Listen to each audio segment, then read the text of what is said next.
I would like to see the baby.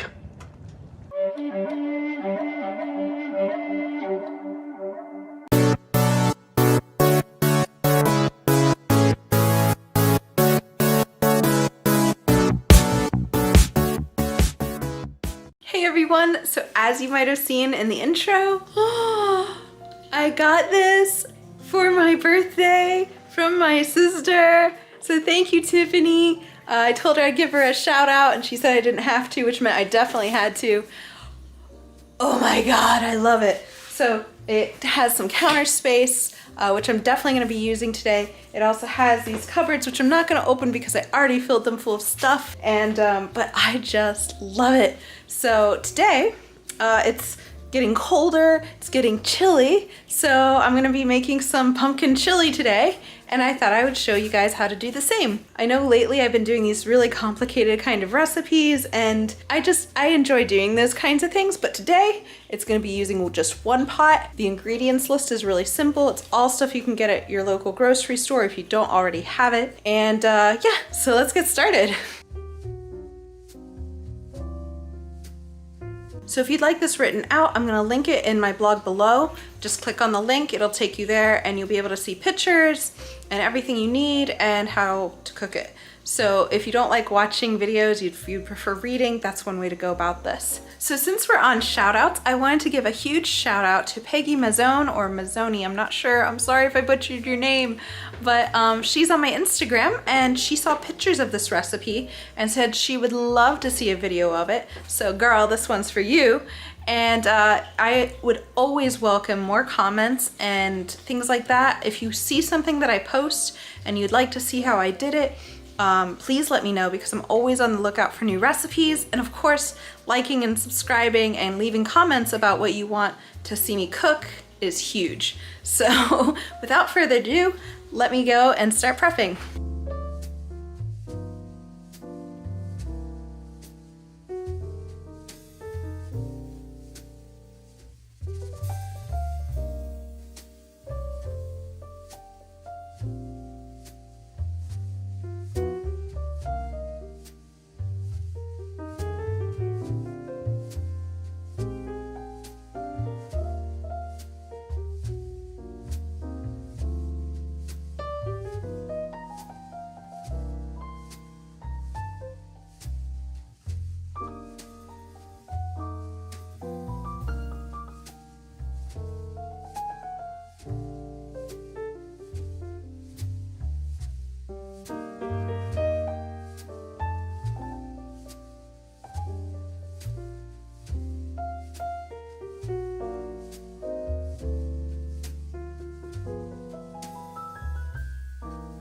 Hey, so fun fact, if you don't take off your Fitbit while prepping, it actually counts those chops as steps. So if you're having trouble making your steps, I would suggest cooking dinner and leaving it on.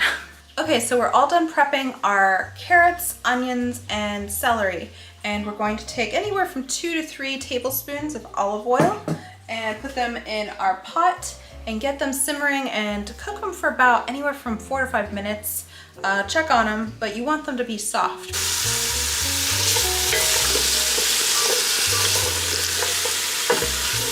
So while those are cooking, I want to tell you a little bit about the recipe.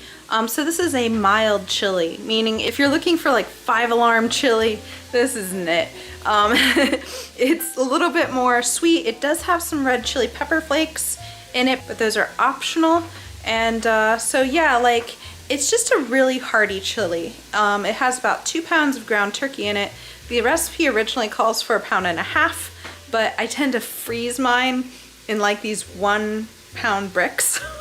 And I wasn't gonna like be able to carve out just 1/2 pound, so I just added the rest. But I'm also gonna be putting this over pasta. That's kind of the way I eat my chili. I've heard this is weird. I'm sorry if it's offensive. I heard that people in Cincinnati, I guess, do this. It's like the Cincinnati style way of eating chili. I eat this way because when I was growing up, there was a place called Steak and Shake, and they had chili you could order, and it always came over spaghetti, and you could get it with extra onions, and it was really good. So I just kind of kept that, and so I allow myself to have like a cup of pasta with this, but a cup of pasta by itself isn't that much really. So it's kind of nice to have something that bulks it out and has a lot of flavor to it, and it's a little bit more hearty than just a regular spaghetti sauce. Also, another shout out to Peggy, because she suggested that she thought it would taste really good over rice. And like, I'm playing that out in my head, and I actually think that's an amazing idea. So I'm gonna have to try that. So the other thing with this chili is that it doesn't need really any toppings. I mean, you could put sour cream on it, you could put cheese on it, but I've found that really just by itself, it's so full of flavor, and the pumpkin, and you have the carrots and all of this stuff, and it really just tastes good by itself. But let me know in the comments below, how do you eat your chili? Do you put sour cream on it and cheese? Because I do that with a different kind of chili. Do you have it over rice? Do you have it over pasta? Do you have it all lonely by itself in a bowl? Let me know. So while we're waiting for our onion, 2 carrots, and 2 celery sticks to cook, we can either think about the life choices that have brought us to this moment, or we can go and prep the rest of our ingredients. So I'm gonna go do that real quick.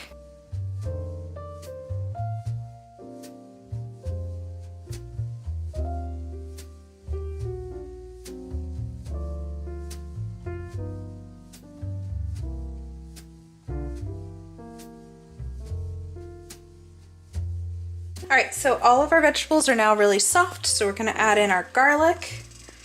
Again, I like to kind of be heavy-handed with that because it keeps the vampires away. And all of our spices that you just saw me measure out. So those go in, looking good. We're just gonna turn those around to coat everything, just like that. And now we're gonna add in our 2 pounds, or really it should have been 1.5 pounds of ground turkey meat.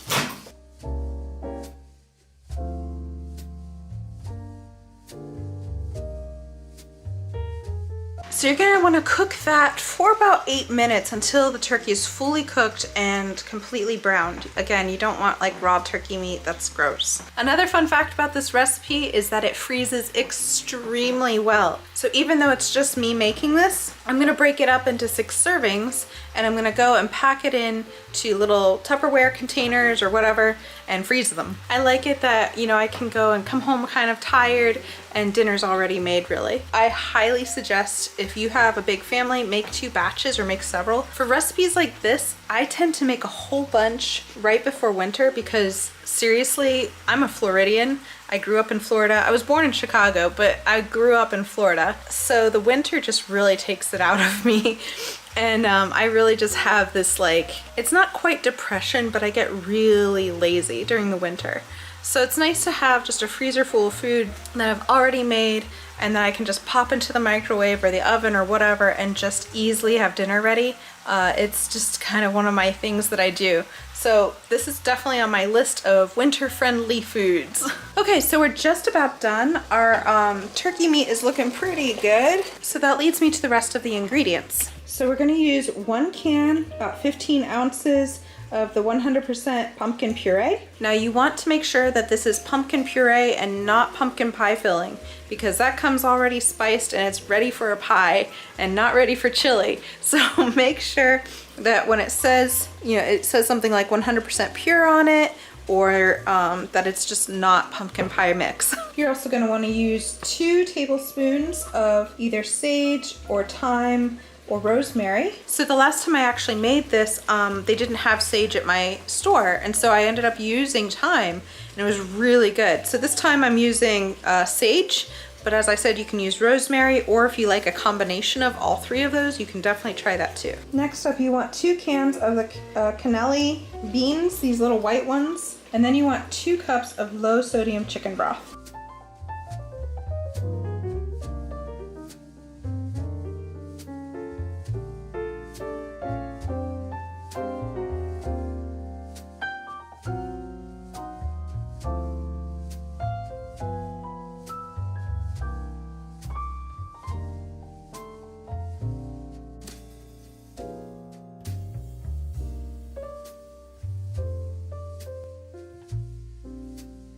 All right, so now that you've added your beans and your sage and all that other good stuff, you want to bring it to a pretty good simmer. I'm going to lower the heat here, and you're going to want to cover it and let it simmer for about 20 minutes so all of those flavors get to blend together.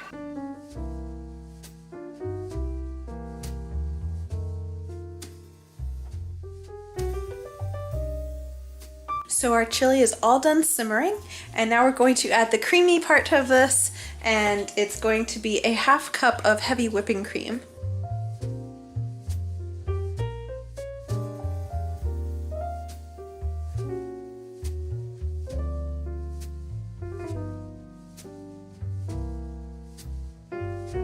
All right, so our chili is officially done. It smells so good in this house. Like the sage, I think, really brought out those fall time flavors where the thyme was okay, but I don't know, it's just the sage really did something. So I'm gonna go and it's kind of early for dinner for me right now. So I'm gonna actually put these in containers, throw some of them in the freezer, there's some of them in the fridge for this week, and I will be back later to show you what it looks like on pasta.